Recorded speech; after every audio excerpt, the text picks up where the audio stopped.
tatapusin natin itong isang ano na to, isang mahabang damo.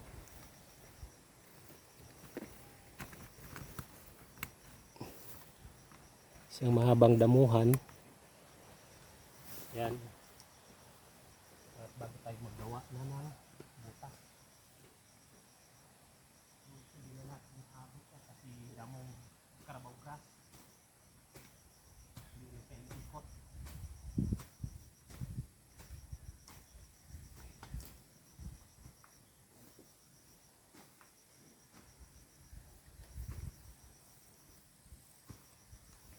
Lagay natin ito sa puno ng saging.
Itong damo na to is gagawin nating fertilizer sa puno ng saging.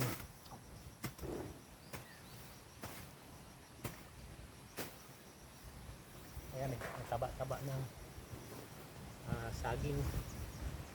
So ito is fertilizer niya ito.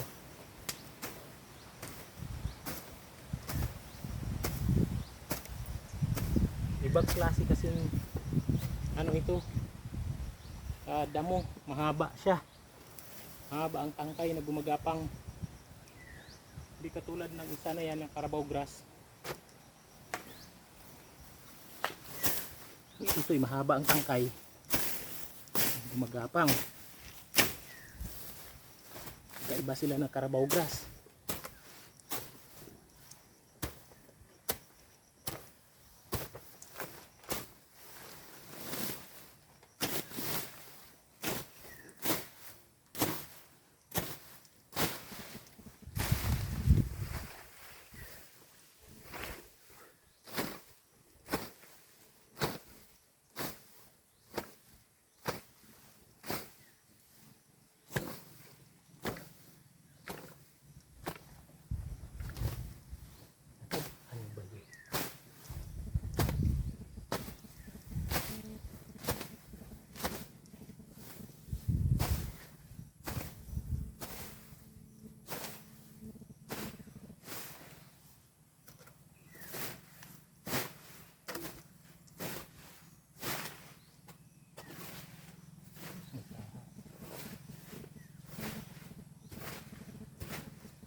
din hilahin pag sobrang laki ng damo. Uy, hindi na mahila. Sobrang laki ng damo.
Okay.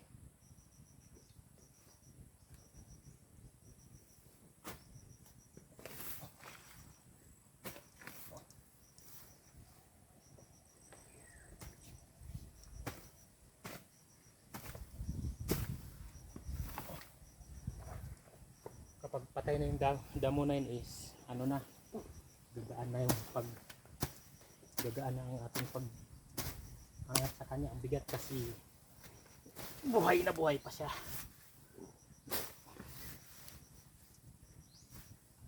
Yan. Okay. Tapos na muna, dyan na lang muna tayo at please like and share sa ating mga ginagawa pagpa-farming.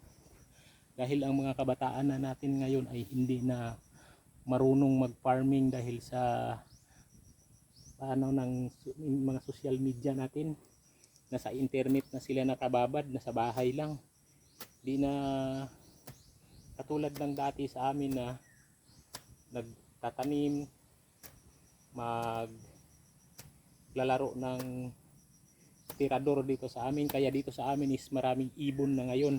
So mas maganda naman nga kasi ang mga ibon is napakarami. Dito sa probinsya namin is dati walang mga agila dito. Ngayon nakakita na ako ng mga ibong agila dito. Ibong agila at sari-saring mga ibon na mga nakikita ko lang na kinukulong sa Maynila na mga ibon is nakikita ko na rin dito. Marami ng mga ibon dito na mga gala.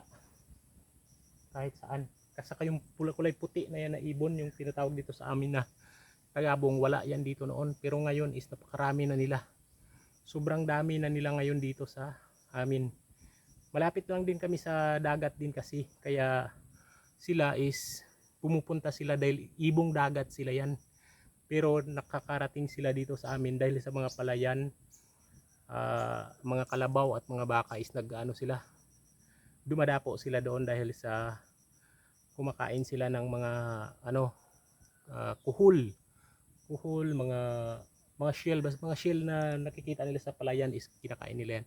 Ang problema naman sa pag ng palay is ang palayan din is nasisira sa kanila dahil inaapakan nila. Yun. Pero marami ng mga ibon ngayon dito. Napakaganda na.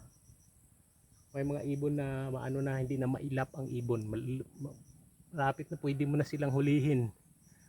Okay, thank you for watching. Please like and share ang ating video kung nagustuhan nyo ang ating pagpa-farming, dahil marami pa tayong gagawing pagpa-farming at iba-ibang gulay ang ating itatanim. Okay, peace out.